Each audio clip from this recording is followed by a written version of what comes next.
Esto es lo que podría suceder si no refrenamos el ritmo del calentamiento global. Ya hay signos. Hay especies animales que se trasladan, algunas sembrando el caos en los ecosistemas. La ascensión del nivel de los mares amenaza a millones de vidas humanas. Pero está teniendo lugar una revolución científica para combatir el cambio climático. La tecnología avanza deprisa. ¿Pero será más rápida que un mundo que se calienta?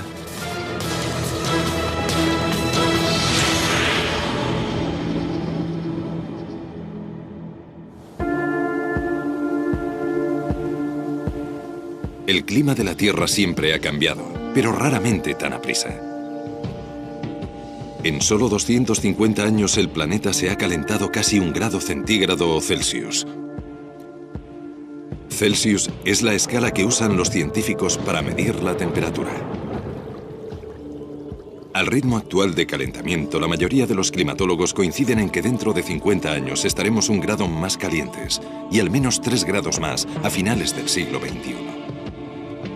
¿Cómo será el mundo en cada uno de esos estadios? ¿Y qué avances científicos y tecnológicos se llevan a cabo actualmente para afrontar cada uno de ellos? Sabemos qué causa el problema.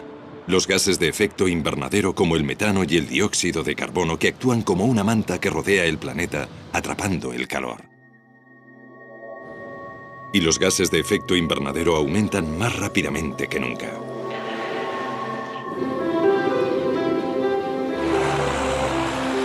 Lo demuestran proyectos como este, desarrollado a tan solo 1000 kilómetros del Polo Sur. Hielo antártico acumulado en capas a lo largo de millones de años.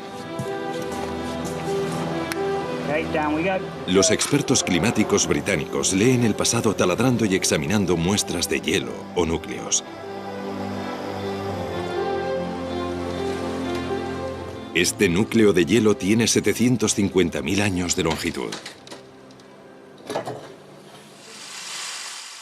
Si nos remontamos a hace 3/4 de millón de años, podemos ver que hemos entrado y salido de 8 glaciaciones. Así que si nos fijamos en esos 8 ciclos climáticos, podemos ver lo que estaba haciendo la temperatura. Pero lo que es más importante, también podemos ver los niveles de dióxido de carbono y metano, 2 gases de efecto invernadero que había en el hielo. Y lo que encontramos es que están notablemente relacionados con la temperatura, se corresponden con la temperatura sumamente bien. Robert Mulvaney es paleoclimatólogo y uno de los mayores expertos mundiales en este campo. Está examinando un núcleo de hielo más corto o más joven. Atrapado en el interior, aire del siglo XVIII, anterior a la Revolución Industrial. Lo que voy a hacer es quitarme los guantes para calentarlo, porque en cuanto lo caliente podrán ver las burbujas de aire en el hielo. Alrededor del 10% del volumen del núcleo de hielo es aire. Lo oigo crujir ahora que las pequeñas burbujas que estaban sometidas a la presión de encontrarse a gran profundidad en el hielo estallan al derretirse el hielo que las rodea. No importa dónde se libere el dióxido de carbono, se distribuye uniformemente por la capa superior de la atmósfera. Así que el aire de la Antártida tiene la misma concentración de CO2 que el aire de cualquier otro lugar del mundo.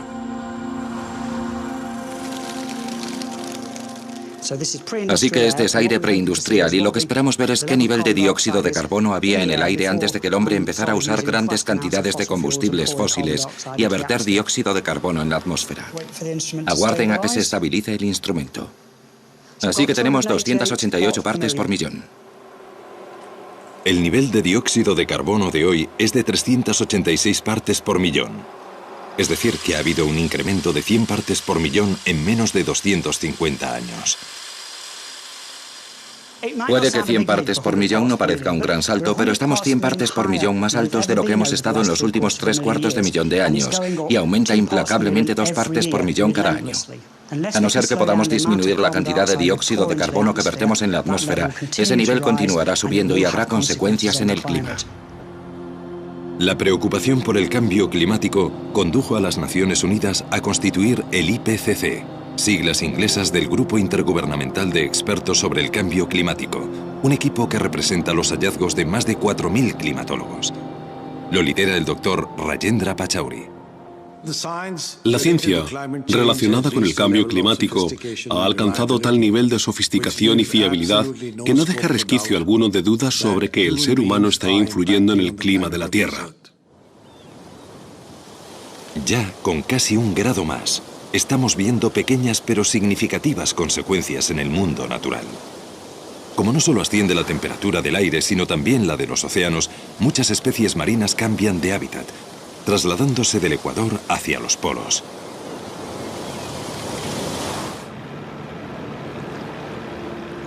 Tierney Teese, una bióloga marina que trabaja en el acuario de la Bahía de Monterrey, estudia este fenómeno. La investigación de Tierney se ha centrado en uno de los peces más extraños del mar. El pez luna, o mola mola, es el pez óseo más pesado del océano y puede superar los 4 metros de longitud.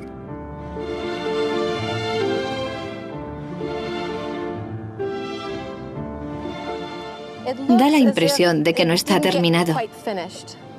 Hay gente que cree que le han arrancado la cola. ¿Cómo vas a diseñar un pez de alta mar sin cola? Los peces luna eran una rareza en las aguas frías de lugares como el norte de California, el sur de Inglaterra e incluso Alaska, pero ahora se ven con más frecuencia. Para averiguar cuánto se ha ampliado su hábitat, Tierney ha marcado peces luna a fin de registrar sus movimientos.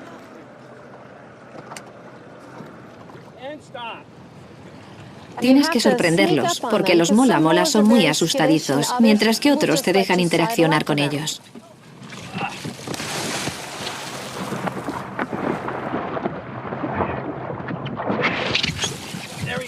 El secreto es colocarles la etiqueta en una zona del mola mola en la que sabemos que no se la arrancará, y es justo bajo la aleta dorsal. Una vez adosada, la etiqueta se queda puesta en 9 meses. En resumidas cuentas, registra el diario de viaje del animal y luego en el momento previsto se suelta del animal, flota hasta la superficie y envía todos sus datos al satélite.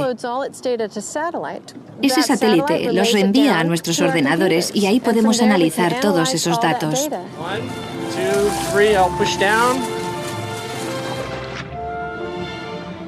El estudio de Tierney está en su fase inicial, pero ya está empezando a verse una imagen clara del nuevo hábitat del pez luna. Y lo que es evidente es que aun con el más leve aumento de la temperatura, el mola mola emprende el camino. El cambio climático es mucho más que... el océano está un poco más caliente, porque al añadir esa cantidad de calor, 1 grado, estás modificando todo tipo de cosas. Puedes cambiar los niveles de oxígeno, puedes cambiar los niveles de nutrientes, puedes cambiar los patrones de circulación. El cambio climático trastoca un montón de cosas simultáneamente.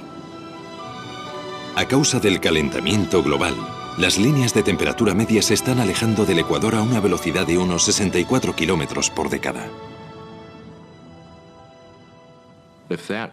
Si esa velocidad continúa o aumenta, provocará la extinción de muchas especies, ya que no pueden soportar ese ritmo de cambio. Y a su vez, dado que unas especies dependen de otras, existe el peligro de una destrucción del ecosistema. Y la destrucción de un ecosistema es precisamente lo que está sucediendo en los pinares de la Columbia Británica. Los árboles están siendo devorados por un escarabajo al que en tiempos mantenían a raya las temperaturas invernales.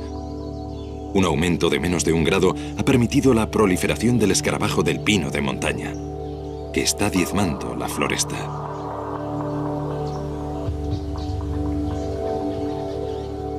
Bill Wilson dirige una investigación sobre el escarabajo de pino de montaña para el Servicio Forestal Canadiense.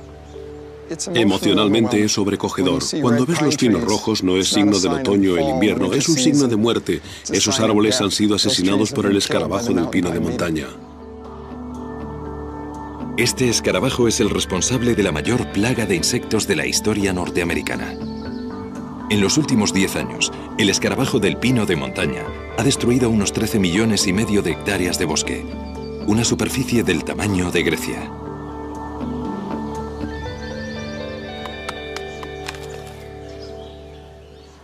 Estoy observando un pino que ha sido atacado en masa por el escarabajo del pino de montaña. Las hembras que atacan el pino con éxito excretan una feromona, y la feromona atrae a gran número de escarabajos.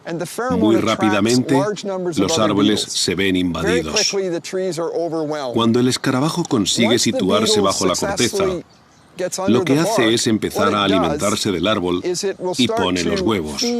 Esos huevos suelen eclosionar entre 7 y 10 días después y las larvas comienzan a alimentarse inmediatamente. Debilitan el árbol y se desencadena la enfermedad. El brote no puede controlarse con insecticidas. Al ritmo actual de destrucción, 3/4 de los pinos maduros de la Columbia Británica habrán desaparecido en 2019. Le da a uno que pensar que un insecto del tamaño de un grano de arroz pueda provocar los daños que está causando a los bosques norteamericanos. El ataque del escarabajo del pino de montaña es solo uno de los muchos modos en que un aumento de casi 1 grado está afectando al delicado equilibrio de la naturaleza y amenazando la supervivencia de especies. La pica o liebre silbadora, nativa de Estados Unidos desde hace 40.000 años, podría ser el primer mamífero que se extingue mientras lucha por adaptarse al cambio climático. En África, la migración anual de más de 1 millón de ñúes se encuentra amenazada, ya que la sequía acaba con las praderas en las que pace.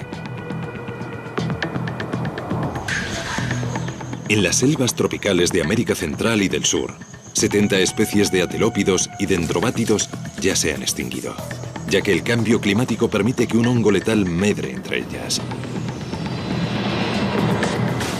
En todo el mundo, los arrecifes coralinos, hogar del 25% de la vida marina, están muriendo a medida que los océanos se calientan, absorbiendo más dióxido de carbono y volviéndose cada vez más ácidos.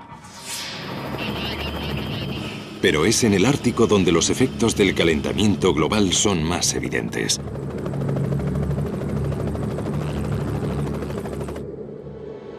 Este es el Paso del Noroeste, una gélida superficie de mar helado frente a la costa del norte de Alaska. Durante la era de los descubrimientos, incontables exploradores trataron de usar este paso como atajo entre Europa y Asia. Fracasaron. El hielo era demasiado sólido. Pero en 2007 acaeció algo extraordinario. El océano Ártico se resquebrajó y se derritió a un paso sin precedentes. Había un 23% menos de hielo que en cualquier año del que hubiera registros. El mar helado se retira cada verano, pero en 2007 desapareció tanto que por primera vez en la historia, grandes navíos pudieron navegar por el Paso del Noroeste.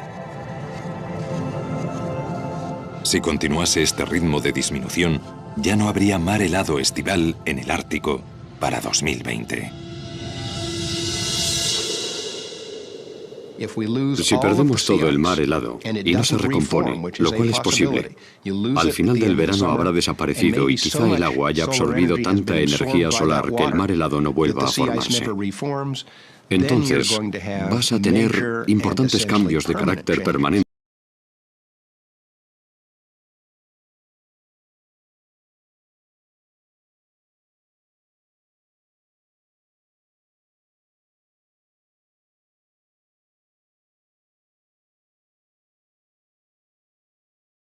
Durante 28 años, el biólogo de prospección geológica de Estados Unidos, Steve Armstrong, ha pasado los inviernos en el Ártico de Alaska recopilando gran cantidad de datos.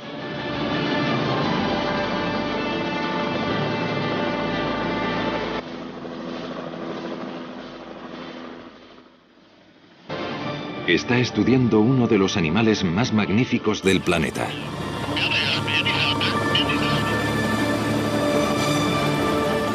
El oso polar, o blanco, es el mayor carnívoro terrestre.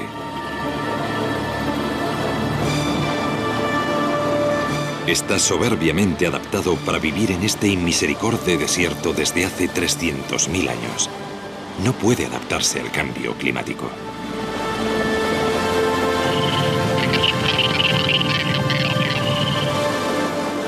Cuando un oso ya tiene un número en el lomo, Steve sabe que ha sido marcado y estudiado.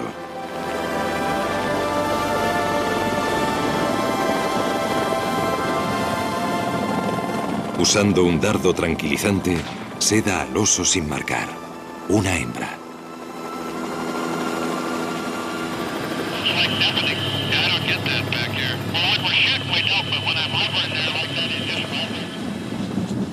Lo que intentamos hacer es comprobar el bienestar de la población y prever el futuro para ver si es posible el bienestar venidero de esta población.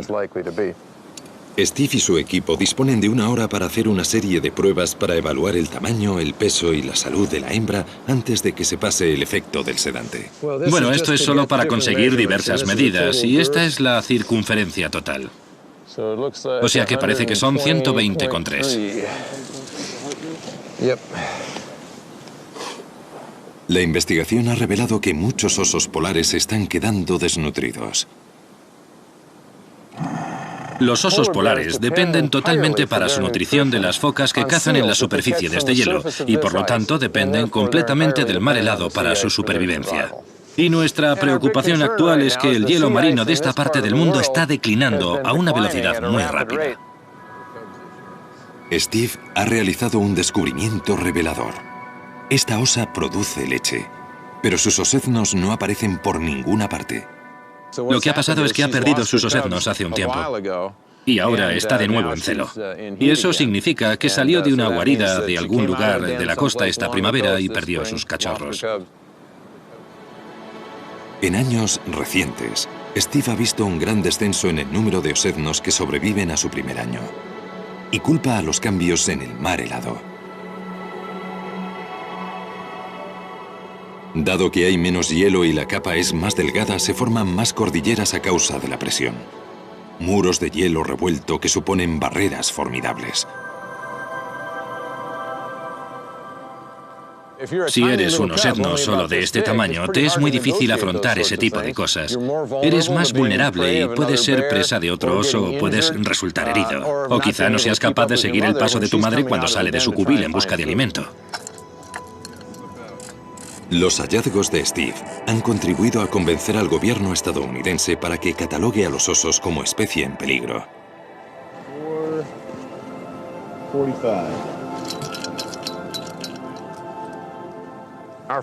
Nuestras previsiones apuntan a que los osos polares podrían desaparecer de la región donde nos encontramos en los próximos 50 años. Llevo 28 años subiendo aquí y siempre he podido contar con hallar osos polares.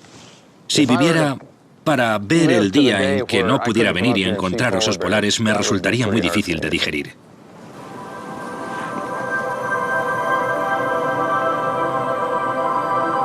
A pesar de su aspecto, cuando despierte completamente, la osa se recuperará totalmente. El hielo marino ha disminuido porque mientras que las temperaturas del resto del mundo han aumentado casi 1 grado, aquí han ascendido casi 3 grados. Vemos una reacción mayor, más calentamiento en el Ártico, ya que la realimentación está amplificando los factores. En concreto, se trata del albedo de la superficie de la Tierra, es decir, la reflexión de la luz. La cantidad de luz que incide en la superficie y se refleja es mayor si tienes una superficie blanca cubierta de nieve o hielo. De modo que si estos se derriten, queda expuesta a una superficie más oscura que absorbe más luz solar. Y eso incrementa el calentamiento y funde más hielo, por lo que en el Ártico obtienes un cambio mayor que la media global. La influencia del ascenso de la temperatura en el Ártico no solo afecta a los animales. La isla de Barter, aislada por el hielo marino durante 9 meses al año, alberga a unas 300 personas, la mayoría inupiat.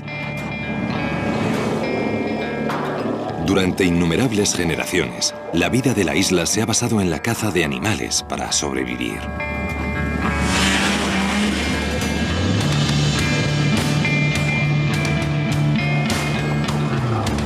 Robert Thompson es un cazador inupiat de la isla. Hoy se dirige a lo que en tiempos fuera un rico cazadero.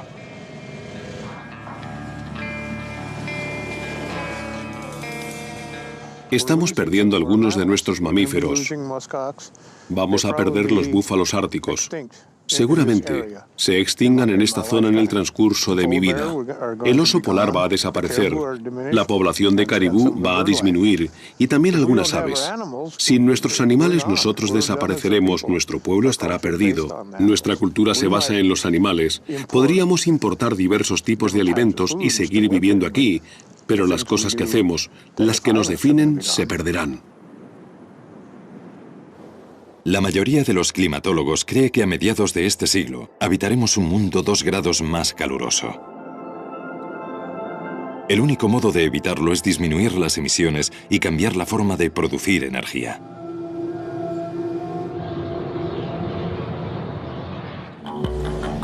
Más de un cuarto de los gases de efecto invernadero que producimos provienen de la combustión de combustibles fósiles para generar electricidad. El carbón, el petróleo y el gas natural surten casi todos los aspectos de nuestra vida y mostramos pocos signos de reducir su consumo. Llegaremos a un calentamiento global de al menos 2 grados centígrados si continuamos, aunque solo sea durante unos pocos años más, al ritmo de crecimiento actual, ya que las economías en expansión del mundo en vías de desarrollo crecen muy velozmente y sus emisiones de CO2 aumentan muy rápido. El mayor crecimiento se ha producido en China. Hace poco que ha superado a Estados Unidos como mayor emisor de gases de efecto invernadero. China construye 2 grandes centrales eléctricas alimentadas con carbón cada mes. El carbón alimenta buena parte del desarrollo económico mundial y produce la asombrosa cifra del 41% de la electricidad de todo el mundo. Pero ahora existe una extraordinaria tecnología que nos permite usar carbón sin verter dióxido de carbono en la atmósfera. Y ya se está usando. Esta central eléctrica de 1.600 millones de euros, situada en Beulah, Dakota del Norte, provee de energía a 500.000 de hogares. Su fuente energética es el carbón de la región y su tecnología pionera se llama captura y almacenamiento de carbono, o CAC. La CAC es un proceso en 2 fases. En la primera se captura el dióxido de carbono donde se produce. Dentro de esta tubería hay CO2 puro. Antes del año 2000, en lugar de pasarlo por esta tubería, lo expulsábamos al aire por ese conducto de ahí. Floyd Robb trabaja en la central eléctrica. A toda bebida carbonatada se le inyecta CO2. Y esta botella ha estado expuesta al sol, así que está caliente. Y cuando la agitas aumenta la presión. Cuando libero esa presión, el CO2 se vaporiza. El proceso que usamos aquí en la planta de gasificación es similar, solo que nosotros usamos metanol helado. El metanol es un compuesto químico que a alrededor de 70 grados centígrados bajo cero es muy eficaz en la absorción de dióxido de carbono. Pero cuando el metanol se calienta y despresuriza como una botella de refresco, libera el CO2. Entonces se captura y se comprime. Pero esta es solo la primera fase de la CAC. El auténtico reto es dónde almacenar las enormes cantidades de dióxido de carbono que capturen las centrales como esta.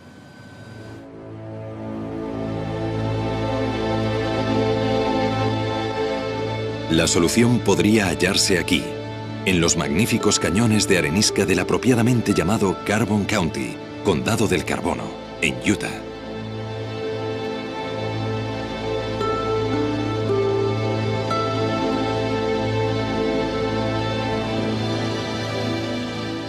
Brian McPherson, un geofísico de la Universidad de Utah, dirige un proyecto de investigación del gobierno estadounidense dotado de 70 millones de euros y dirigido a encontrar un modo de almacenar dióxido de carbono con seguridad.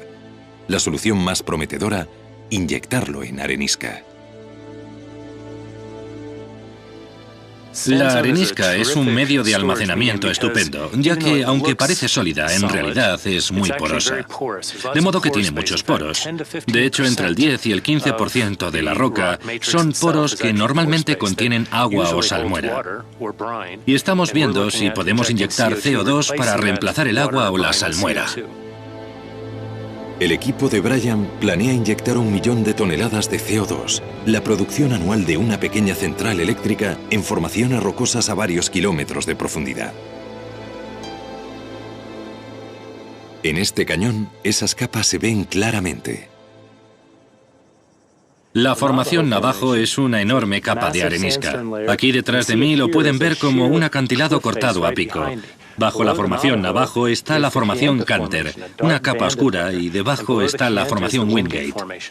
La formación Wingate es nuestro objetivo como almacén de nuestro lugar de pruebas. Tiene alta porosidad, alta permeabilidad, mientras que la capa de arriba tiene baja porosidad y baja permeabilidad. Y la idea es que la formación Canter evite que el CO2 suba a la superficie.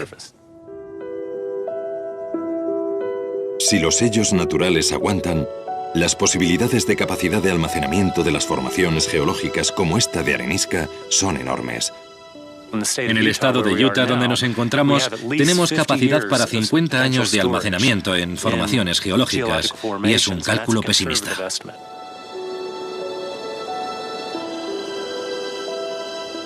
La CAC podría ofrecer los máximos beneficios con unas alteraciones mínimas. El mérito de la CAC es que nos permite usar la mayor fuente de energía fósil que tenemos. Hay tantos países que ya están usando carbón que debemos hallar un modo de usar el carbón evitando las emisiones dañinas. Así que tenemos que intentarlo, y quizá eso nos dé tiempo para desarrollar energías más limpias a largo plazo. Pero hay otro obstáculo.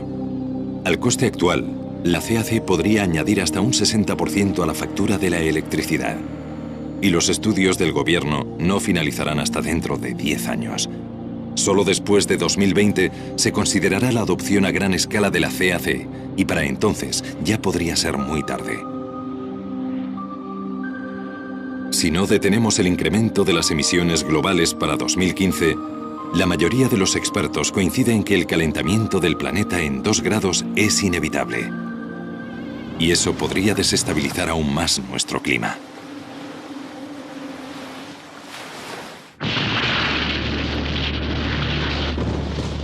Una de las consecuencias más significativas del cambio climático ha sido el ascenso del nivel de los mares. Han subido más de 20 centímetros desde mediados del siglo XIX. En un mundo 2 grados más caluroso, subirían por encima de los 20 centímetros más. El agua, como muchas otras sustancias, se expande cuando se calienta. Y el hecho de que la capa superficial de los océanos esté más caliente significa que es más grande que antes, y lo único que puede hacer el agua es subir, de modo que por esa razón sube el nivel del mar. La otra razón por la que aumenta el nivel del mar es que si derrites el hielo que había en tierra, el agua fluye hacia el océano. El calentamiento y la expansión de los océanos tendrá otra consecuencia. El clima extremado y destructor se volverá mucho más común. 2008 trajo devastadores huracanes como Gustav y Ike. Se estima que más de 100.000 personas murieron en Myanmar, la antigua Birmania, a consecuencia del ciclón Nargis. Nadie puede relacionar estos sucesos directamente con el cambio climático, pero muchos científicos creen que las temperaturas más altas ya contribuyen a acrecentar la intensidad de las tormentas. El calor latente alimenta las tormentas, tormentas eléctricas, tornados, tormentas tropicales, huracanes. La energía procede del calor latente, así que los océanos más cálidos alimentan más las tormentas, de modo que esperamos que las tormentas más fuertes se vuelvan aún más fuertes. El impacto destructivo de esto se sentirá en lugares inesperados. Nueva York, 8 millones de habitantes. Una de las mayores y más ricas ciudades del mundo. A los neoyorquinos les gusta pensar que ya lo han visto todo, Pero en un futuro más cálido tendrán que vérselas con la amenaza de inundaciones regulares y devastadoras.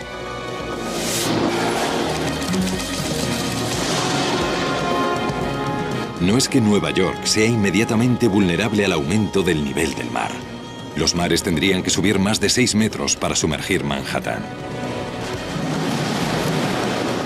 Pero en un mundo 2 grados más caluroso, es mucho más posible que Nueva York padezca inundaciones debido a las marejadas ciclónicas. Por eso es una ciudad vulnerable a los huracanes.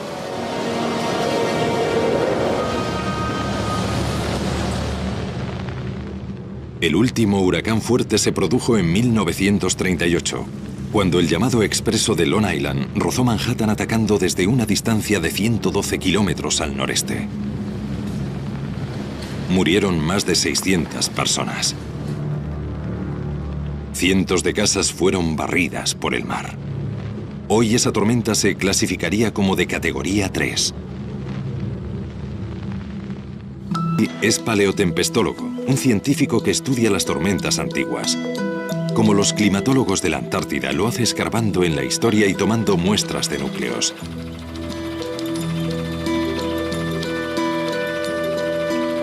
Extraen núcleos de barro y Jeff busca pruebas de marejadas ciclónicas.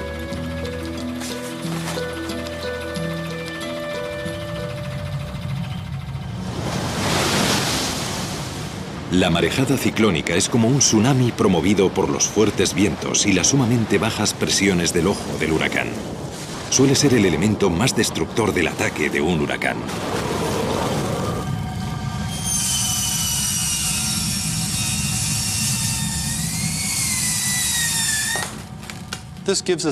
Con esto nos hacemos una idea de la frecuencia con que un lugar como Nueva York ha recibido el impacto de grandes huracanes en el pasado.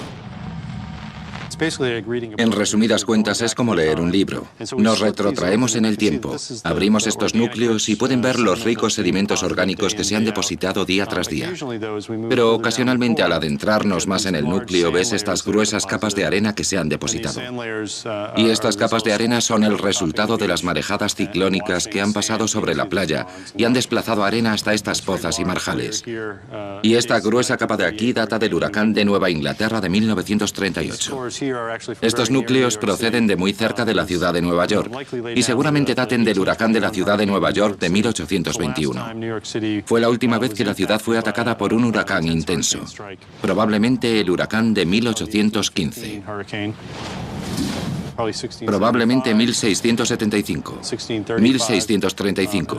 Y luego, antes, estos son todos anteriores al asentamiento europeo en el este de Norteamérica, de modo que los huracanes documentados llegan hasta esta época. Así que sabemos que es posible que Nueva York sufra huracanes directos, huracanes intensos. Han tenido lugar muchas veces y volverán a ocurrir en el futuro. Previamente, en cualquier año dado, había una posibilidad entre 100 de que llegara una devastadora marejada ciclónica de 3 metros. Pero en un planeta 2 grados más caliente, esas posibilidades variarán. La doctora Cynthia Rosenzweig, destacada climatóloga, ha realizado muchos estudios para predecir inundaciones provocadas por marejadas ciclónicas. Una parte de las proyecciones del cambio climático es prácticamente segura. Es que el nivel de los mares será más alto. Eso proporciona la base para que ocurran las inundaciones costeras. Aunque las tormentas no cambien, ese nivel del mar más elevado permite que la inundación se interne más tierra adentro. Esa es la mayor vulnerabilidad de la parte sur de Manhattan y de muchas zonas bajas de la región de Nueva York. Con un nivel del mar más alto, marejadas ciclónicas que en el pasado habrían causado inundaciones de poca importancia se tornarán tan destructivas como la mayor tormenta del siglo. Lo que muestran nuestros estudios es que esa mayor tormenta del siglo podría suceder una vez cada 20 años. Durante la vida de nuestros hijos, es muy posible que tenga lugar esa tempestad catastrófica. En una tormenta así, la bolsa de Nueva York, Wall Street y todo el sur de Manhattan quedarían inundados.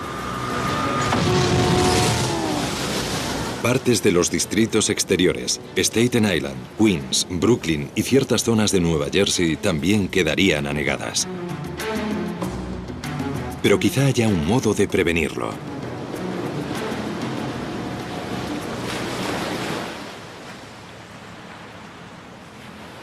Douglas Hill es un ingeniero que ha estado pensando en cómo proteger Nueva York.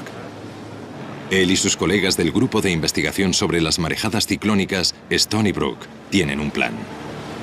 Todas estas aguas del interior de la ciudad podrían protegerse si se colocasen 3 barreras contra marejadas ciclónicas en los brazos de agua que rodean Nueva York. Uno aquí en el estrecho donde se encuentra el puente Verrazzano, otro en la parte norte del East River, donde se encuentra con el estrecho de Long Island, y otro al otro lado de Staten Island. Y los 3 encerrarían esta zona y la protegerían de una inundación debida a una marejada ciclónica procedente del océano del estrecho de Long Island. En todo el mundo ya se han construido barreras similares. En Londres, la barrera del Támesis, que cubre una anchura inferior a la del estrecho de Verrazzano, lleva operativa desde 1982. A juzgar por lo que costó construir la barrera del Támesis, cada una de estas costaría entre 1,3 y 1,5 millones de euros y las 3 ascenderían a 4 millones de euros. Los planos para este tipo de protección apenas si están en el tablero de dibujo. Aunque se construyeran, las barreras tan solo protegerían la mitad del área metropolitana de Nueva York. Pero la ciudad está empezando a ver cómo prepararse para el cambio climático. En otras regiones de Estados Unidos y en zonas de todo el mundo, las soluciones pueden no ser tan sencillas. Luisiana, Texas, Carolina del Norte. Vastas extensiones de humedales costeros que quedarían sumergidos si se cumplen las previsiones de ascenso del nivel del mar. Miami se vería gravemente amenazada. Extensas partes de los Everglades de Florida y su ecosistema único podrían perderse para siempre. Algunos países ya viven con los efectos del aumento del nivel del mar. La isla de Tuvalu en el Pacífico Sur ya experimenta inundaciones regulares. Un pequeño ascenso del nivel del mar bastaría para borrar esta nación del mapa. La antigua ciudad egipcia de Alejandría corre peligro, ya que los acantilados que se desmoronan ofrecen poca resistencia al ascendiente Mediterráneo. El agua marina ya se está introduciendo en el fértil delta del Nilo, arruinando las cosechas de trigo y dátiles de las que depende la gente. Bangladesh sufre regularmente graves inundaciones y la erosión fluvial, y se prevé que quedará devastado por el cambio climático en menos de 40 años. Es posible que 35 millones de habitantes de Bangladesh se conviertan en refugiados climáticos. La hambruna, la enfermedad y la inestabilidad política se adueñarían del país. La gente más pobre del mundo es la que más va a sufrir. Va a afrontar muchos peligros, como las inundaciones costeras, las marejadas ciclónicas y los ciclones, todos los cuales tendrían efectos muy dañinos. Aunque el mundo en vías de desarrollo será el más gravemente afectado, el cambio climático tendrá influencia sobre todos nosotros. Es un mito que la gente de los países industrializados tiene tanta tecnología y tanto dinero que se adaptará. Somos vulnerables. Piensen en el huracán Katrina, en el que el país más rico y más capacitado tecnológicamente, a consecuencia de la llegada del huracán Katrina a Nueva Orleans, sufrió un colapso completo de la sociedad civil que no fuimos capaces de restaurar en semanas, sino en meses. Aunque diésemos con el modo de erigir barreras contra toda el agua en ascensión, hay un cambio climático que ninguna barrera podría resistir: la sequía y el incesante avance de los desiertos. Creo que un mundo a 2 grados centígrados más o a 3,5 grados Fahrenheit más sobre la temperatura de hace un siglo, evidentemente será un mundo mucho más cálido. Un mundo más húmedo en muchas partes, pero más seco en otras. Es un mundo en el que los grandes incendios muy bien podrían ser un problema incontrolable en regiones del mundo que ya han sido propensas a padecer incendios.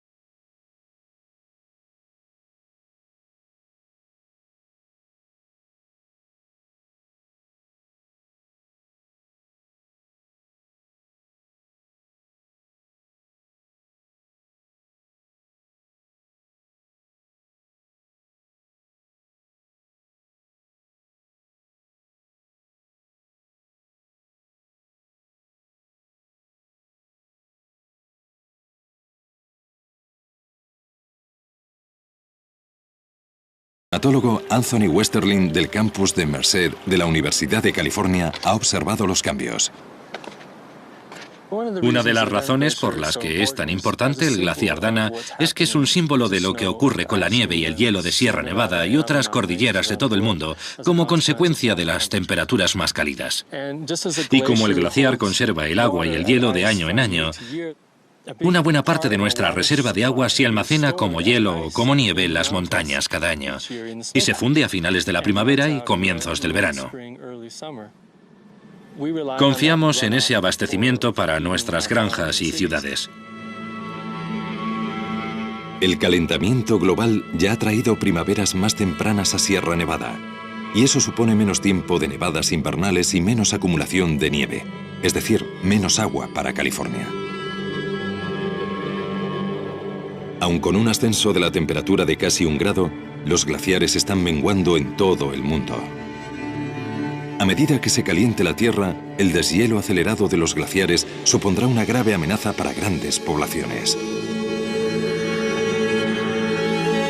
Los mayores temores se centran en el Himalaya, que abastece los grandes ríos del subcontinente indio, el Indo y el Ganges. Habría una reducción muy acentuada del flujo de agua en todos los ríos que surgen de esas grandes reservas de hielo de la cordillera del Himalaya. Si eso ocurre, afectará a 500 millones de personas que viven en el subcontinente y a 250 millones de personas en China. Con un aumento de la temperatura de 2 grados, la escasez del agua no solo afectará a las reservas de agua potable, sino también a la agricultura. Los secarrales podrían reemplazar a las tierras de labor en todo el mundo. Y la sequía tiene otra devastadora consecuencia: el fuego. Las últimas investigaciones revelan que a medida que se caliente el globo, las temporadas de incendios van a empeorar mucho. Los incendios de California del verano de 2008 fueron los más graves desde que existe constancia. This is our nightmare. I'm just scared. My kids and my grandkids, I'm just scared. It's just unbelievable what it's like when you see all those flames coming right at you. Hubo cerca de 10.000 incendios que abrasaron más de 5.000 kilómetros cuadrados. Se perdieron 1.500 casas. Algunos fuegos aún ardían a finales de noviembre.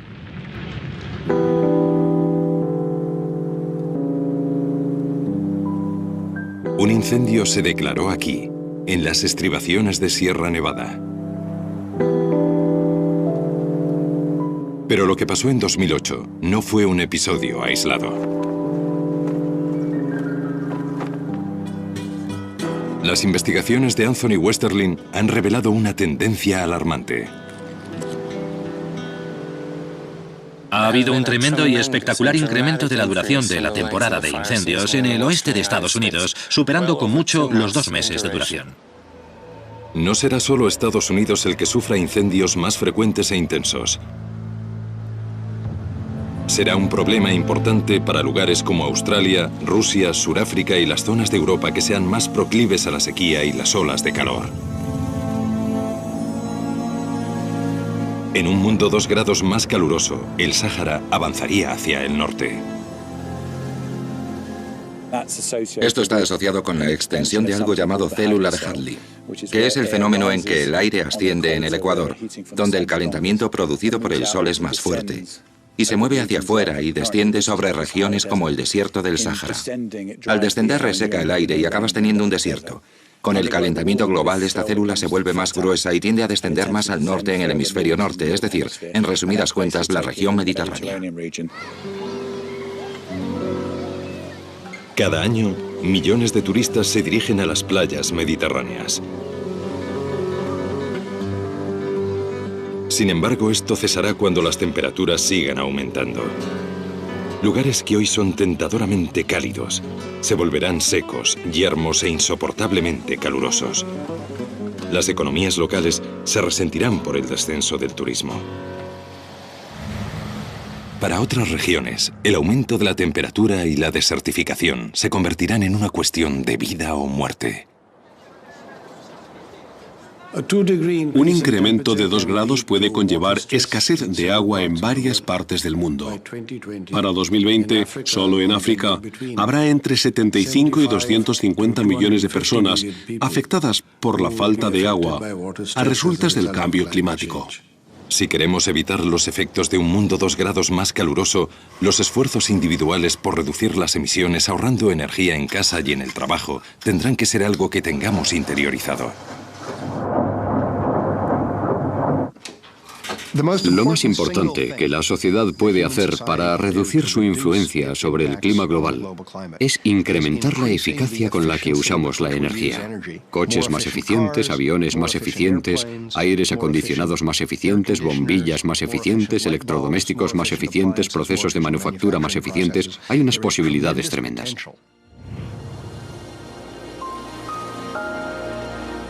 En los Emiratos Árabes Unidos se ha empezado a trabajar en un proyecto para llevar la eficacia energética al próximo nivel. La ecociudad de Masdar. Estará completada para 2016 y será una visión del futuro. 50.000 personas vivirán y trabajarán aquí. La ciudad funcionará gracias a tecnologías limpias, de modo que no emitirá CO2. No habrá coches en Masdar. Sus residentes se desplazarán en módulos sin conductor. Quizá parezca ciencia ficción, pero todas las tecnologías previstas ya se han desarrollado. Masdar las aunará y nos dará una primera visión de cómo podríamos vivir en el futuro. Nuestra tecnología limpia futurista ya se está usando en Shanghái, China.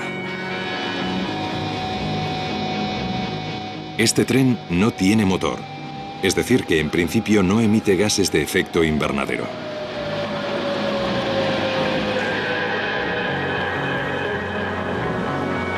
Es el primer tren comercial maglev de alta velocidad del mundo. Se desplaza a 431 kilómetros por hora. Así que el viaje de 30 kilómetros del aeropuerto de Shanghái a la ciudad dura menos de 8 minutos. Maglev es el acrónimo inglés de levitación magnética. Este tren flota literalmente en el aire.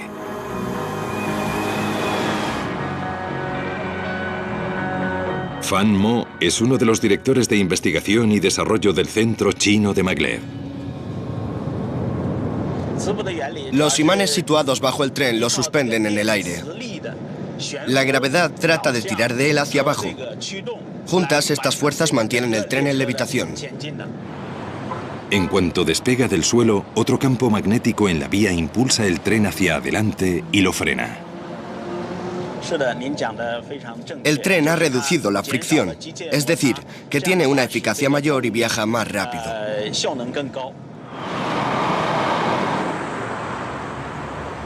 La levitación magnética no es una tecnología barata por el coste de tender el raíl que sirve de guía.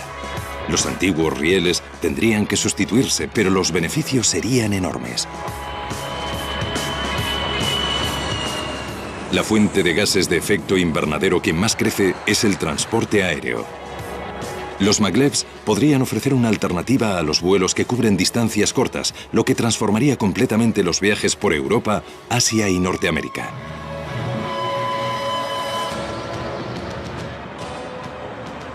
Pero eso no sucederá inmediatamente. El maglev de Shanghái es rápido y eficaz, pero no elimina completamente las emisiones. Eso es porque la fuerza magnética que impulsa el tren se alimenta con energía eléctrica, y aquí en Shanghái la electricidad se genera sobre todo con carbón.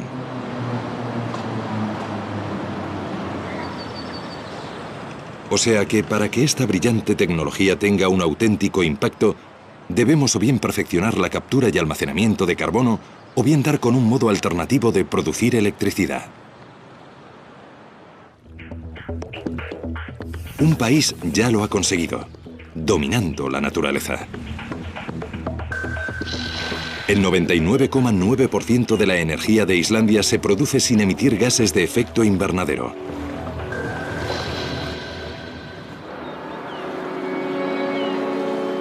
Islandia tiene suerte, ya que se encuentra justo sobre una caldera geológica.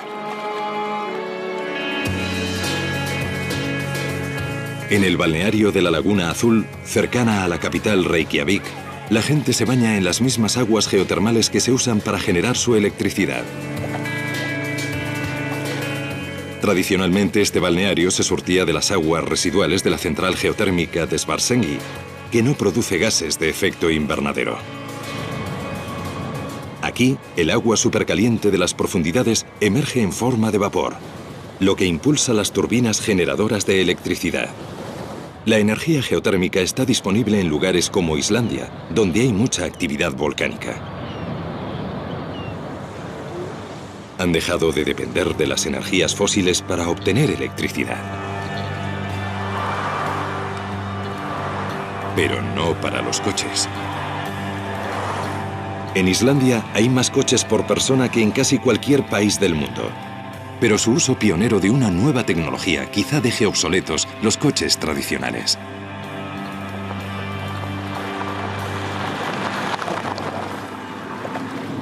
Este coche se parece a cualquier otro. Tiene el aspecto del típico coche de gasolina o de cualquier otro coche. Pero se trata de un vehículo de hidrógeno, que tiene una pila de combustible. La pionera de la tecnología de pilas de combustible ha sido la compañía de Jon Björn Skulason, que trabaja con 13 prototipos de coches de hidrógeno. Bajo el capó, una pila de combustible divide el hidrógeno en protones y electrones, sus componentes subatómicos básicos. Los electrones viajan a través de un circuito y se transforman en energía eléctrica, impulsando el motor. En Islandia creen que las pilas de combustible son un gran adelanto con respecto a las baterías convencionales que alimentan los coches eléctricos existentes. La ventaja de nuestro coche de hidrógeno es que un automóvil de hidrógeno puede repostar en 3 o 4 minutos, y el coche de hidrógeno tendrá una autonomía similar a la de un vehículo de gasolina. De modo que la diferencia es que los coches de baterías suelen tardar entre 5 y 8 horas en cargarse y solo tienen la mitad de autonomía que un coche de hidrógeno. Reykjavik cuenta con su propia estación de servicio de hidrógeno. Aquí el hidrógeno es fabricado por una máquina llamada electrolizador. La materia prima es el agua. La unidad está conectada al agua y la electricidad.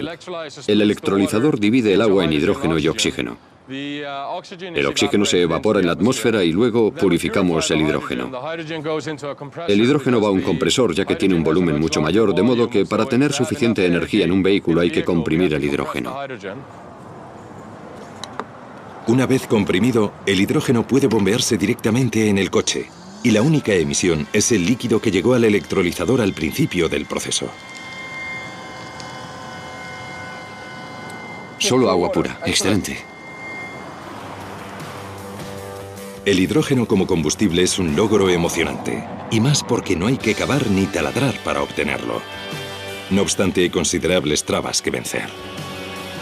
Actualmente el hidrógeno precisa una gran cantidad de electricidad para producirlo. De modo que no hay beneficios netos, a no ser que, como aquí en Islandia, la energía usada para fabricarlo no produzca emisiones. Islandia planea ser una nación completamente libre de combustibles fósiles para 2050.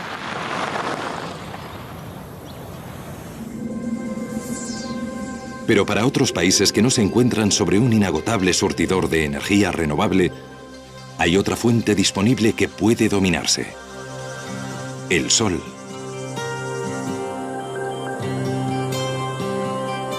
Ahora, en el sur de España, en la provincia de Granada, se ha producido un gran avance en la energía ecológica. Una central solar que funciona aunque el sol no brille. Cuando esté finalizada, Andasol cubrirá 2 kilómetros cuadrados y abastecerá de energía a 50.000 viviendas.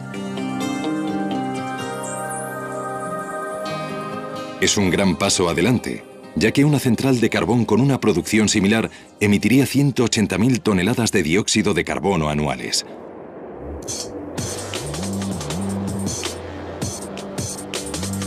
Los 210.000 espejos de la central son curvos para concentrarse en estos tubos.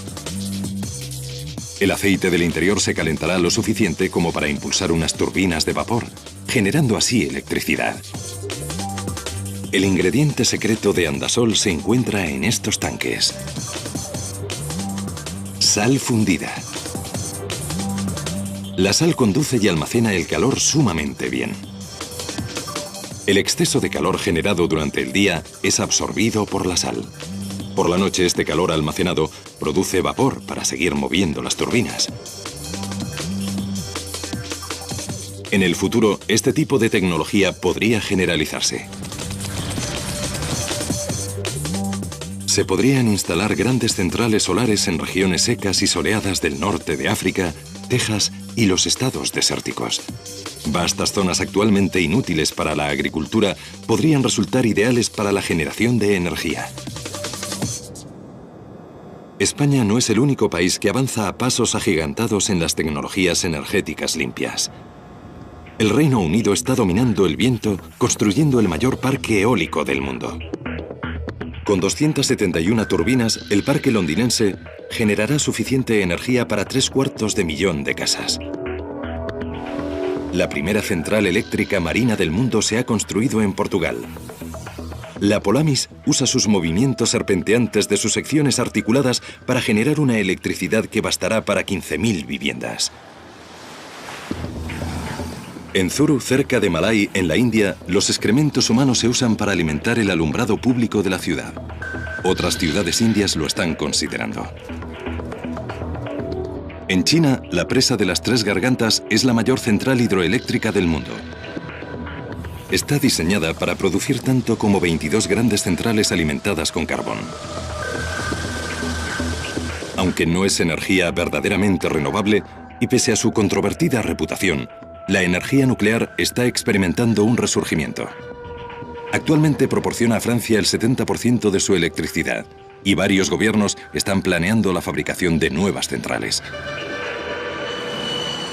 Todas estas tecnologías son un paso adelante en la dirección correcta, pero hay otra fuente de gases de efecto invernadero que aún no ha sido abordada. Una fuente que produce aún más que el sector del transporte: el ganado.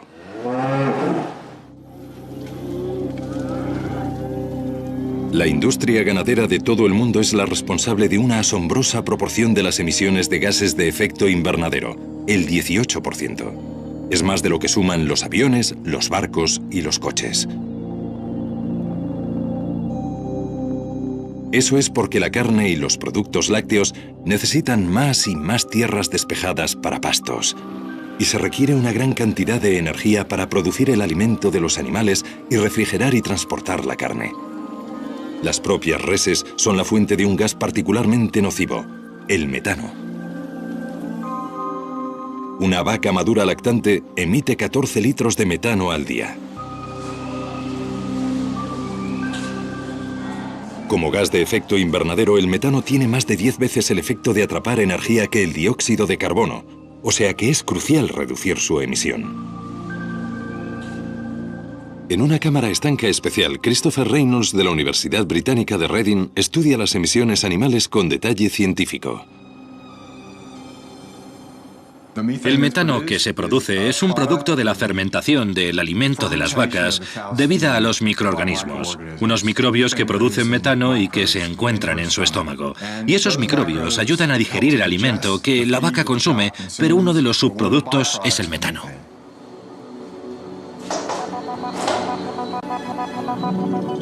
Contrariamente a la creencia popular, solo el 5% del metano procede del ano de la vaca.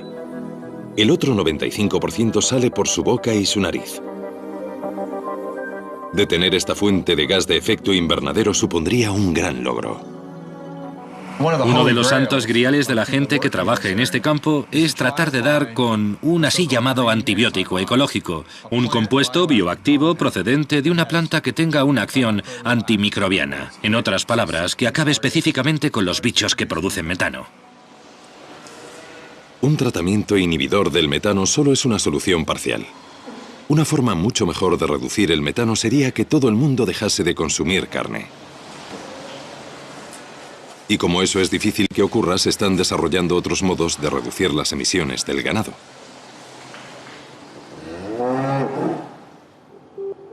En la Universidad de Australia Occidental, en Perth, una extraña creación crece lentamente en un laboratorio.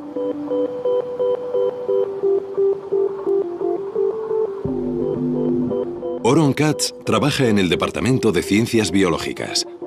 Está fabricando la primera carne artificial del mundo. Cuando cultivamos esas células solemos llamarlas, hemos acuñado el término semivivas, ya que no están completamente vivas. No son un animal, sino que son una parte viva de un animal sustentada en un medio artificial. Esta carne artificial se ha cultivado a partir de células musculares de un cordero, pero podrían haber sido células de cualquier animal. Fueron cultivadas en una solución nutritiva hecha de plasma sanguíneo derivado del ganado. Los cultivos de células musculares crecen en un bioreactor de microgravedad que rota constantemente para que la carne crezca en 3 dimensiones. Sin este movimiento, la carne sería plana, con una anchura de solo unas células. Actualmente, Oron busca formas de dar a la carne más textura, a fin de imitar la auténtica. En estos momentos se está llevando a cabo una investigación para tratar de hallar maneras de ejercitar esas células musculares, de modo que se alineen y tengan una textura similar al músculo. Y hay 2 modos de hacerlo. Uno es estimular eléctricamente esas células y el segundo es tratar de ejercitarlas físicamente, intentando construir pequeñas máquinas para hacer ejercicio, pequeños gimnasios para que esas células crezcan y se conviertan en algo más parecido a los músculos. Oron ha llevado su singular trozo de carne al Reino Unido a uno de los mejores chefs del mundo.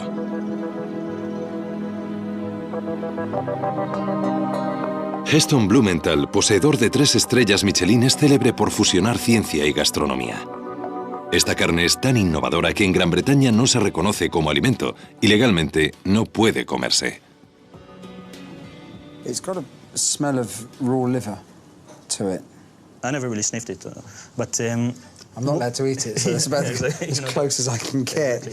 You're going to turn it into the world's most expensive, tiniest hamburger. Yes, which it is at the moment, and that's as big as one can get at this stage. Mucha gente podría considerar la idea de la carne criada en laboratorio menos que apetecible. Pero no este chef magistral. I think as a catalyst for conversation, debate and thought, it's fantastic because how many people are quite happy to eat sliced ham that actually is not ham at all. It's processed meat from animals that have been literally chained to the floor. Yeah. That's not a problem, but something that's been grown in a lab actually is a problem. To me, that has the potential to be a lot more ethical. Esta tecnología aún está en su infancia. Aun cuando los científicos descubran cómo incrementar la producción, esta sustancia criada en el laboratorio solo serviría como carne picada o troceada. Los filetes y las pechugas de pollo artificiales aún son solo un sueño. Y su producción aún no es viable económicamente. Pueden quedar décadas para la carne artificial, pero hay otra tecnología revolucionaria que también imita a la naturaleza que podría estar lista en unos pocos años. Y que podría reducir los actuales niveles de dióxido de carbono, algo vital en un mundo 2 grados más caluroso.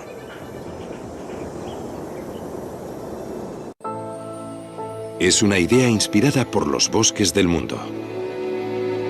Los árboles absorben dióxido de carbono a través de la fotosíntesis. Desempeñan un papel fundamental en el control del clima del planeta.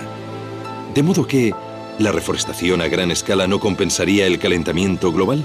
Podría ser, pero hay un problema. Nos estamos quedando sin tierra.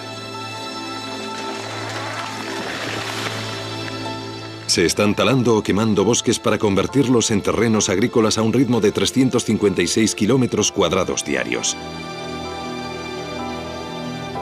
Pero la ciencia puede haber dado con una alternativa. Lo que llamamos árboles artificiales es una tecnología para hacer lo mismo que hacen los árboles con el dióxido de carbono de la atmósfera, es decir, extraerlo de la atmósfera y convertirlo en algo que no vuelva a la atmósfera para no obtener el efecto de calentamiento del CO2.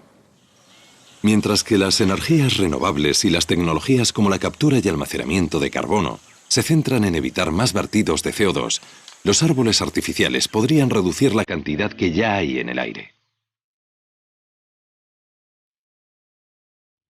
Dos hombres podrían haber realizado un avance en esta búsqueda científica.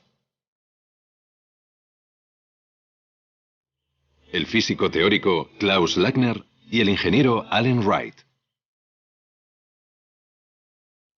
Se conocieron aquí, en Biosfera 2, en Arizona. Biosfera 2 era el mayor ecosistema artificial estanco que se construía, el lugar perfecto para estudiar cómo los cambios en el dióxido de carbono afectarían al planeta.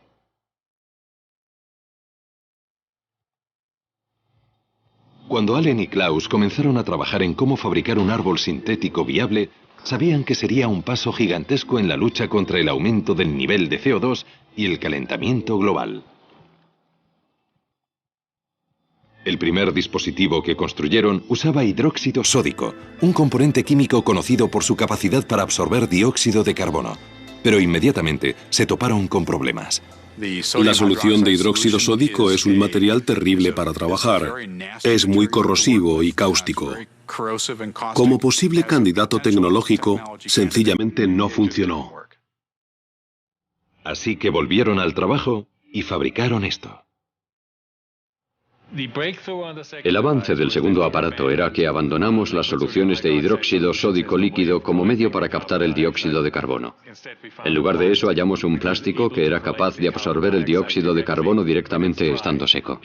Recogía el dióxido de carbono tan deprisa como el hidróxido sódico. Este plástico mágico lleva mucho tiempo fabricándose para usarlo en filtros de agua. Pero nadie había pensado en utilizarlo por su capacidad natural para absorber dióxido de carbono.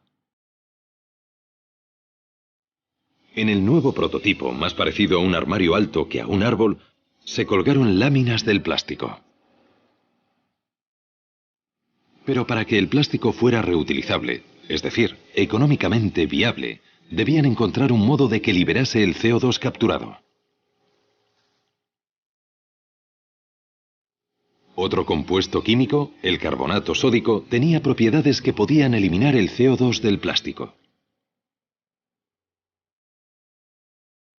Pero luego el CO2 debía extraerse de la solución de carbonato sódico, un proceso que requería mucha electricidad. Si fueras a usar el dispositivo electroquímico como medio para recuperar el CO2 y utilizaras una central de carbón para generar la electricidad que empleas, apenas obtendrías beneficio alguno de esta máquina, de modo que era contraproducente ir en esa dirección. Frustrados, Klaus y Allen decidieron enfocarlo de otro modo para ver si podían simplificar el proceso. Regresaron al concepto básico, no usando más que una campana estanca conectada a un monitor de dióxido de carbono. En su interior, hebras del plástico especial. Lo que ven en esta campana es una pequeña chimenea por la que insuflamos el aire y sobre ella este material plástico, de modo que esto es lo que hay sobre esta pequeña torre. Y observamos cómo absorbe el CO2. Como sabían que ocurriría, el plástico inmediatamente comenzó a absorber el dióxido de carbono, reduciendo la cantidad que se encontraba en la campana. Entonces hicieron algo que no habían considerado con anterioridad. Sumergieron el plástico no en una solución química, sino en agua normal y corriente. Vuelvo a poner esto en la pequeña torre. Cierro la campana para que el aire no pueda escapar. Lo que ocurrió a continuación fue extraordinario. El plástico liberó el CO2 absorbido. Los niveles de dióxido de carbono en el interior de la campana vuelta a sellar empezaron a aumentar desde 388 partes por millón, el nivel del aire de hoy, hasta 540, 730 y finalmente 1100 partes por millón. Nos dimos cuenta de que este material, este plástico que ven aquí, absorbe el CO2 cuando está seco y vuelve a liberarlo cuando se moja. O sea que en realidad no se necesita más que agua. No hay que lavarlo con carbonato sódico, simplemente puedes exponerlo al agua. Es uno de esos momentos de descubrimiento en los que, en cuanto comprendes lo que está ocurriendo y te das cuenta de las implicaciones de ese descubrimiento, es un momento sobrecogedor. Tras procurar que la lluvia no libere el CO2, Allen y Klaus están construyendo un árbol artificial de tamaño natural. Cuando esté acabado, tendrá un tambor central conteniendo paneles del plástico especial y un sistema de control de la humedad. Alterando los niveles de humedad, el árbol artificial primero absorberá el CO2 y luego lo expulsará para su almacenaje permanente. El proceso no requiere compuestos químicos, solo una pequeña cantidad de energía y un suministro de agua. La visión del futuro para este tipo de árboles artificiales es que podrán capturar el dióxido de carbono que nada más puede capturar. Esa es su ventaja, esa es su fuerza. Un solo árbol absorberá cerca de 1 tonelada de dióxido de carbono diaria, lo que emiten 75 coches. 60 millones de árboles podrían absorber todo el CO2 que emitimos actualmente. Y eso no es todo. Esta es una de las pocas opciones disponibles para reducir el nivel de dióxido de carbono en la atmósfera que tenemos ahora, o el que tendremos dentro de 50 años hasta un nivel seguro. Todo este dióxido de carbono absorbido, por supuesto, habría que ponerlo en algún sitio. Pero ahí es donde intervienen otras nuevas tecnologías, como el almacenamiento geológico de CO2 que se está experimentando en Utah. Y como el nivel de dióxido de carbono es igual en cualquier lugar del planeta, los bosques de árboles artificiales podrían plantarse justo encima de los lugares de almacenamiento. Logros científicos como los árboles artificiales y los avances en energías renovables podrían ayudar a detener el cambio climático causado por el hombre, e incluso revertirlo.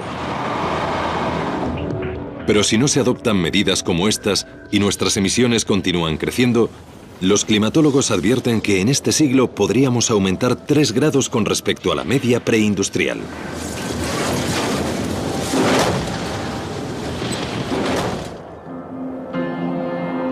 Con este nivel de calentamiento, el planeta podría pasar por una serie de momentos clave.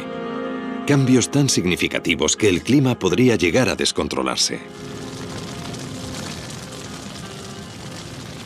3 grados centígrados de calentamiento global podrían significar que habláramos de un planeta diferente.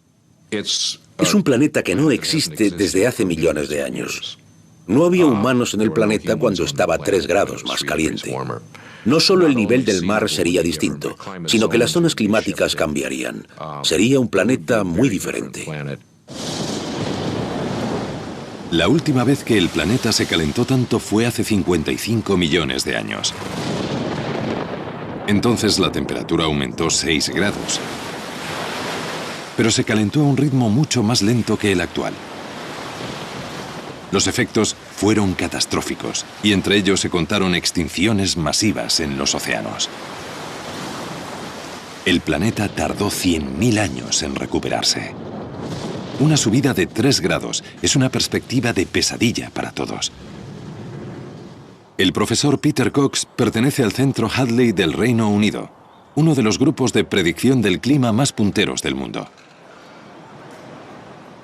Aquí, bajo tierra, hay baterías de superordenadores que predicen el clima, tanto del presente como del futuro.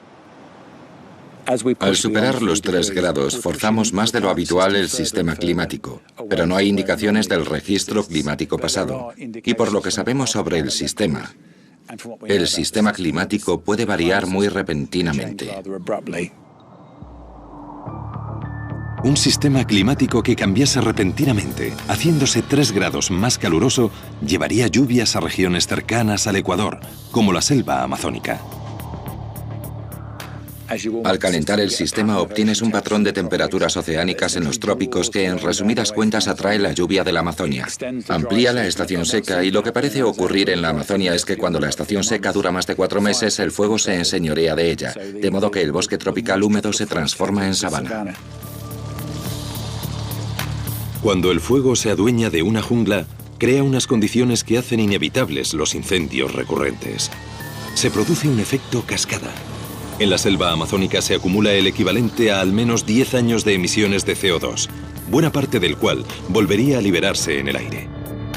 Los vaticinadores del clima han identificado una vasta franja de la Amazonia oriental que es propensa a sufrir descomunales incendios. No cabe duda de que la pérdida de selva tropical a esta escala tendría una gran influencia sobre el clima del planeta, aparte incluso de la enorme cantidad de CO2 que se liberaría.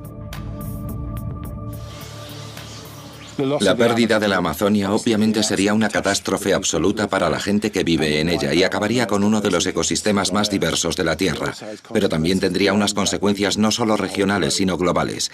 Y eso es porque el Amazonas es parte del motor que impulsa la circulación atmosférica por los trópicos.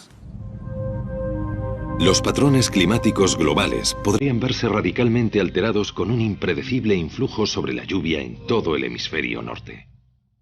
En ciertas partes del mundo, esta variación podría incluso acabar con las lluvias estacionales.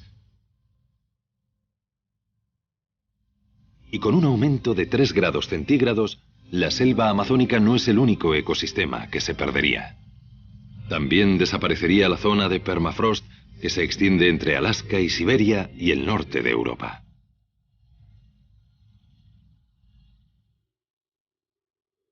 El permafrost es suelo que lleva congelado desde la última edad de hielo. Atrapada en su interior hay capa tras capa de materia orgánica que nunca se ha descompuesto completamente. El permafrost ya está empezando a menguar, permitiendo que los microbios descompongan su antiguo carbono y lo liberen como gas de efecto invernadero en la atmósfera. Los cálculos sugieren que en la zona de permafrost hay atrapadas hasta 1,5 billones de toneladas de carbono, el equivalente a 150 años de emisiones al ritmo actual.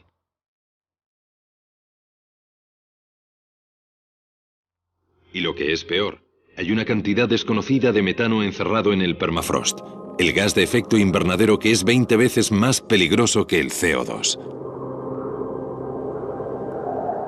Pueden imaginarse, en el peor de los casos, el efecto de realimentación que se produce al liberar gases de efecto invernadero por la quema de combustibles fósiles, sobre todo. Calentamos el sistema, fundimos el permafrost y este otro carbono sale y se suma al problema, de modo que tenemos una especie de bomba de relojería de gases de efecto invernadero. El volumen de gases de efecto invernadero que podría liberarse del permafrost, lo más seguro es que hiciese aumentar la temperatura a aún más de 3 grados centígrados.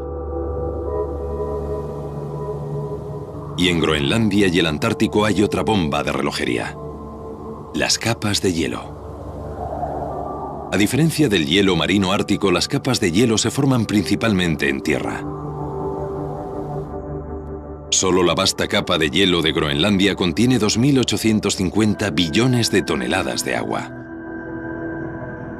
De momento, esa agua está en forma de hielo, con un espesor de 3 kilómetros en algunos lugares. Pero aun con los actuales niveles de calentamiento, las capas de hielo están empezando a tornarse inestables y a moverse. Si empiezan a derretirse y el hielo comienza a desplazarse más rápidamente, podríamos tener un gran vertido de agua en el océano y un sustancial aumento del nivel del mar que se mediría en metros. Ha habido muchas veces en que las capas de hielo han empezado a desintegrarse y el nivel del mar ha aumentado a razón de varios metros por siglo. Y en la mayoría de esos casos naturales, las fuerzas que provocaron esos cambios fueron mucho menores que la fuerza provocada por el ser humano, que causa los cambios actuales. Si el calentamiento global excede los 3 grados centígrados y las capas de hielo de Groenlandia se derriten, los científicos predicen un incremento de 7 metros en el nivel del mar. Esto es lo que pasaría con las líneas costeras de Norteamérica, Europa y Asia. La fundición de las capas de hielo es otro suceso climático que crearía una realimentación. Como los incendios desmesurados en la Amazonia, provocaría que el calentamiento se acelerase. De nuevo interviene el efecto albedo.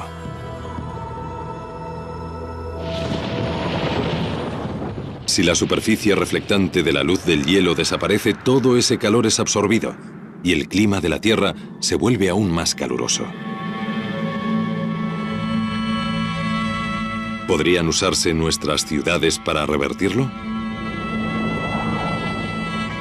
¿Y si pintáramos nuestro mundo de blanco para sustituir el efecto enfriador del hielo de Groenlandia?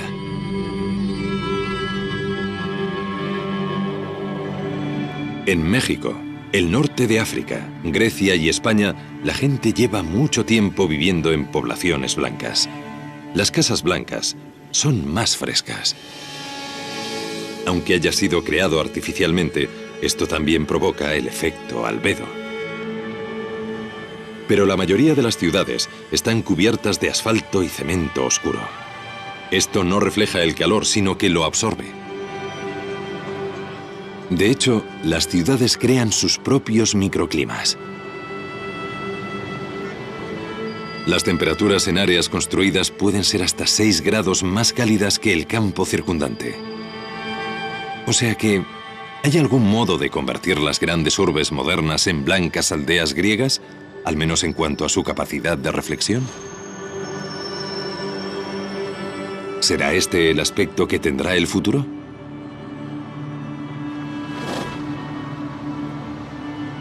No solo las ciudades, sino la ropa, los vehículos, incluso las plantas. Podríamos modificar genéticamente los cultivos y la hierba para que fuesen más claros, diseñados para reflejar la luz del sol. Incluso estas sencillas medidas podrían producir quizá medio vatio de enfriamiento por metro cuadrado, que es como un tercio del calentamiento que ha producido el dióxido de carbono. Así que si bien no nos resuelve el problema totalmente, al menos nos concede más tiempo. Si nos amenaza el futuro extremado que nos traerán los momentos clave del cambio, nuestra única esperanza podría ser adoptar medidas de enfriamiento de emergencia, como un mundo blanco. Medidas que podrían acabar transformando el planeta no por un calentamiento provocado por el hombre, sino por un diseño humano. Aquí es donde interviene la geoingeniería. La gente cada vez está más interesada en la posibilidad de modificar la Tierra para compensar el efecto de calentamiento que estamos ejerciendo sobre el clima. Debemos contemplar estas opciones, ya que muy bien podría ser que no consiguiéramos hacer lo suficiente con las técnicas más convencionales y tuviéramos que recurrir a medidas más extremas. Una de esas medidas extremas consiste en lanzar azufre al aire. Eso supone nada más y nada menos que declarar la guerra a la atmósfera del planeta. Es una idea inspirada por la naturaleza. Cuando los volcanes tienen erupciones importantes, escupen millones de toneladas de partículas de azufre, creando una pantalla solar atmosférica.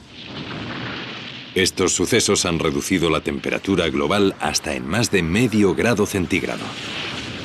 Sucedió cuando el monte Pinatubo entró en erupción en Filipinas en 1991. Si encontráramos un modo de imitar esto creando un escudo de azufre que envolviese la Tierra, podríamos enfriar el planeta.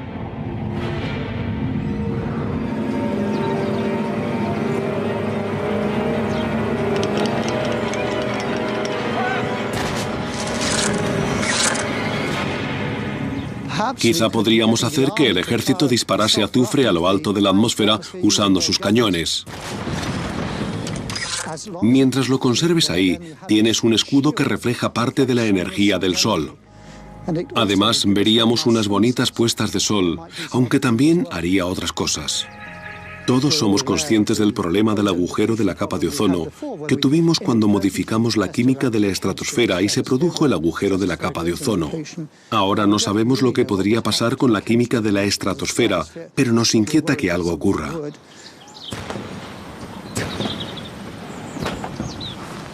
Se están considerando otras medidas extremas.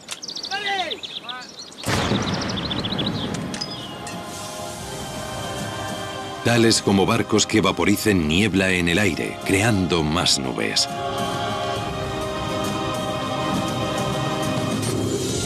La verdad es que la idea más ambiciosa suena a ciencia ficción.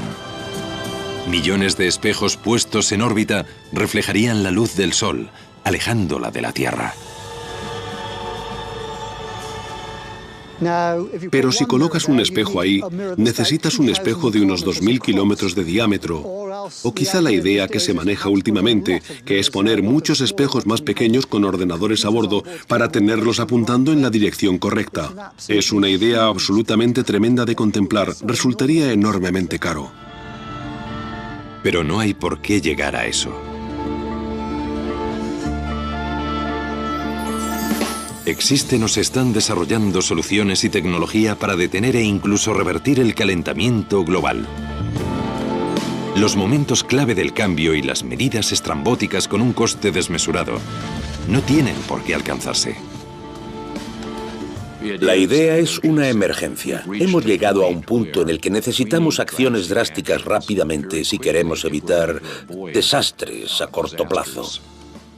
Pero especialmente en los tiempos de nuestros hijos y nietos. Ya podemos ver un esbozo de la solución. Ya podemos ver el esbozo de lo que hay que hacer tecnológicamente, de lo que debemos hacer económicamente y de lo que debemos hacer políticamente.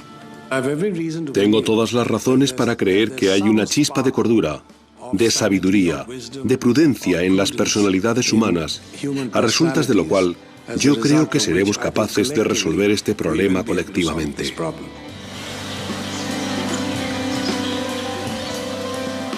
Los climatólogos estiman que si tenemos alguna oportunidad de ralentizar o detener el calentamiento global, las emisiones de CO2 de todo el mundo tendrán que alcanzar su culmen en 2015. Así que parece que el momento de actuar es ahora, ya. Tenemos la capacidad y los conocimientos, así que seguramente sea responsabilidad nuestra proteger nuestro planeta para las generaciones futuras.